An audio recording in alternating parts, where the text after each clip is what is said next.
el niño que sobrevivió a un secuestro, pero no quiso volver con sus padres. Lo encontraron vivo, pero no libre. Tenía apenas 9 años y una decisión que nadie entendía: quedarse con el hombre que lo había secuestrado. Lo que pasó en esas 3 semanas no estaba en ningún informe policial. La puerta de metal de la sala de entrevistas se abre con un chirrido lento, como si cada bisagra quisiera anunciar que algo importante está por ocurrir. Dentro, el aire es frío, casi clínico. Las paredes son de un gris apagado y en una esquina hay una cámara pequeña que parpadea con una luz roja. En el centro, una mesa de plástico color beige. A un lado, una silla baja donde está sentado Mateo, un niño de piernas delgadas y pies colgando que no alcanzan el suelo. La cobija gris que le cubre los hombros es demasiado grande para él. Se enreda en sus brazos como si quisiera protegerlo de algo invisible. Su cabello está apelmazado, pegado por el sudor y la mugre de días sin bañarse. Los ojos están enrojecidos, pero no tanto por el llanto, sino por noches enteras sin cerrar los párpados. Del otro lado del vidrio polarizado, su madre aprieta las manos con fuerza hasta que los nudillos se le ponen blancos. El rímel corrido le marca 2 líneas negras sobre las mejillas. Su padre, rígido, con los brazos cruzados, mira fijo al niño como si con eso pudiera atraerlo de vuelta. Una psicóloga de cabello recogido y voz suave se sienta frente a él. Coloca una carpeta sobre la mesa. No la abre, no necesita leerla. Ya sabe todo lo que dicen esas hojas. ¡Mateo! Su voz intenta sonar como la de una maestra que calma a un alumno nervioso. Tus papás están aquí. Quieren verte. El niño baja la vista.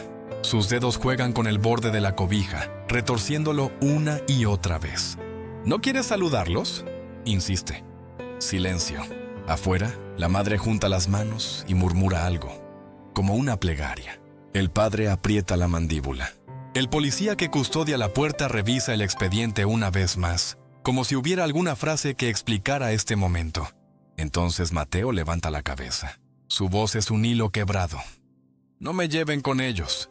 La psicóloga parpadea, confundida. Afuera, el padre golpea la pared con un puño, no tan fuerte como para romperla, pero lo suficiente para que todos escuchen el eco. Mateo, dice la psicóloga cuidando cada palabra. Ellos te aman.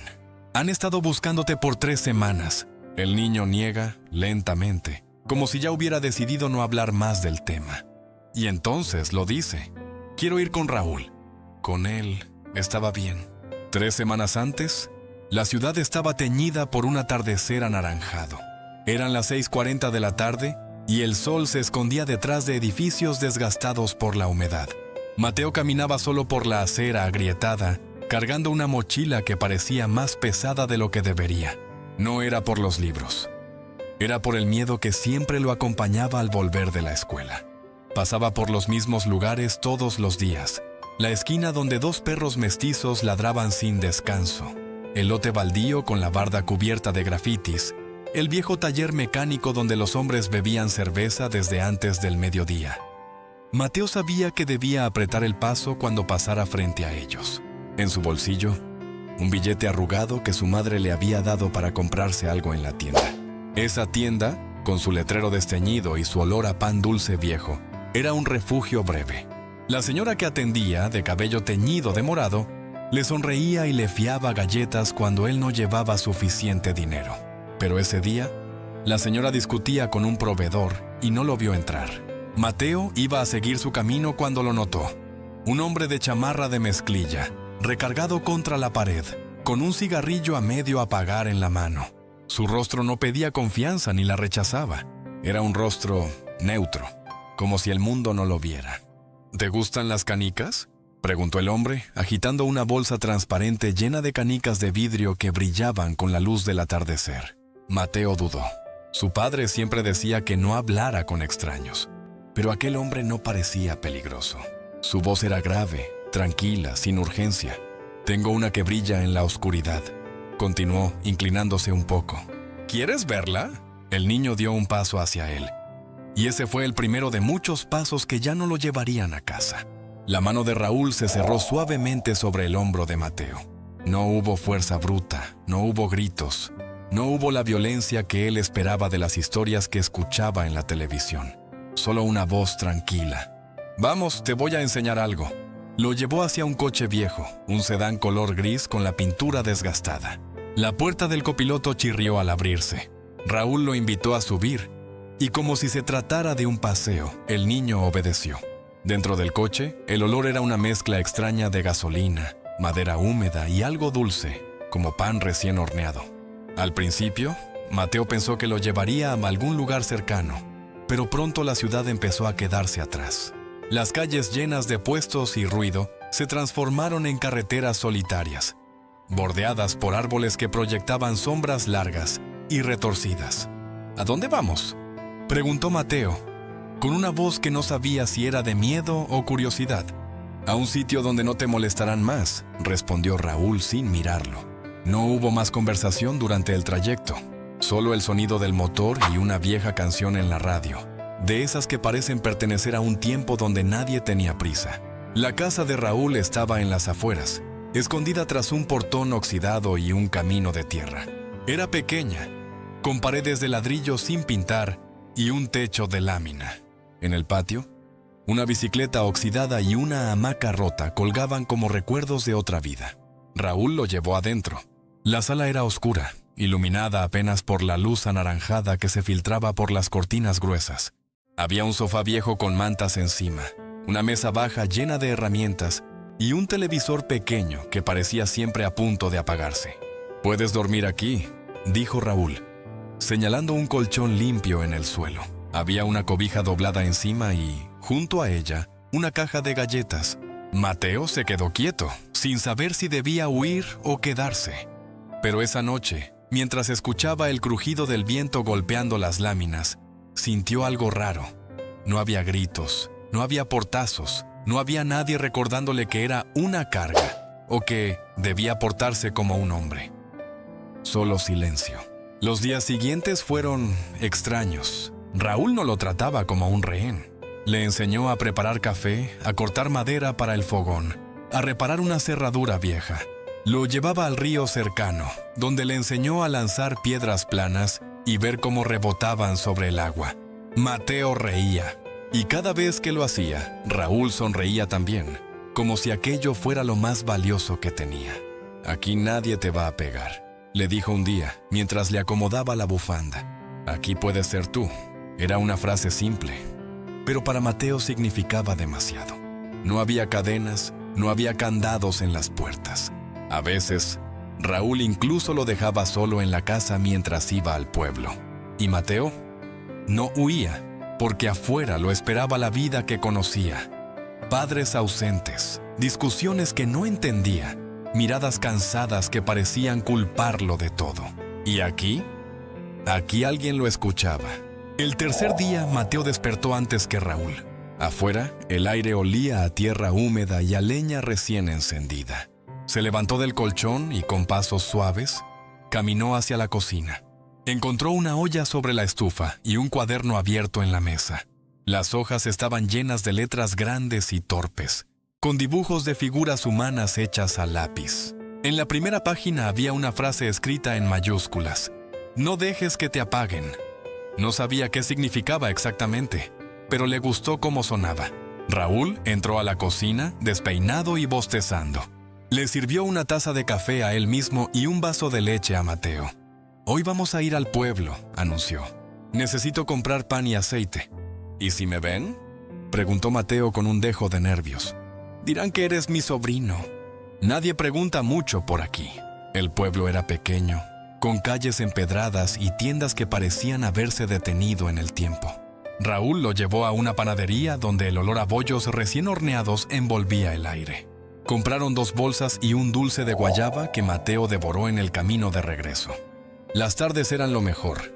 Raúl le enseñaba cosas: cómo afilar un cuchillo, cómo encender una fogata sin cerillos, cómo arreglar un cierre roto. Y cuando llovía, se quedaban adentro, viendo películas viejas en blanco y negro. «¿Por qué vives solo?», preguntó Mateo una noche, mientras el televisor iluminaba la habitación con destellos grises. Raúl sonrió, pero no respondió. Solo le dio una palmadita en la cabeza. A veces Raúl podía ser protector hasta lo exagerado. Si Mateo se cortaba el dedo, él dejaba todo para curarlo. Si alguien en el pueblo lo miraba demasiado, Raúl lo llevaba de regreso a la casa sin decir una palabra. «Hay gente mala allá afuera», le decía, «peor que yo». Era una frase rara, y Mateo no sabía cómo procesarla. ¿Cómo alguien podía decir que era peor que él mismo, si él no lo veía malo? Con el paso de los días, la imagen de sus padres se volvía borrosa en su mente. Recordaba los gritos desde el cuarto contiguo, los portazos, las discusiones sobre dinero. Recordaba la sensación de caminar de puntillas para no molestar. En cambio, aquí tenía pan caliente por la mañana. Alguien que lo escuchaba, alguien que no lo apuraba ni lo llamaba flojo o torpe. Una noche, mientras el viento hacía crujir las láminas del techo, Raúl le dijo algo que Mateo nunca olvidaría. «Si algún día te quieren llevar, recuerda que tú decides dónde quedarte». Mateo lo miró a los ojos, y en ese momento, aunque no lo sabía, la semilla ya estaba plantada. Era una mañana fría, con neblina baja cubriendo el camino de tierra. Mateo estaba en el patio, intentando hacer rebotar una piedra sobre el charco más grande, cuando escuchó un ruido que no encajaba con el silencio del lugar. Motores, muchos, y el crujido de llantas sobre grava. Raúl salió de la casa en 2 pasos, los ojos abiertos como si hubiera visto un fantasma.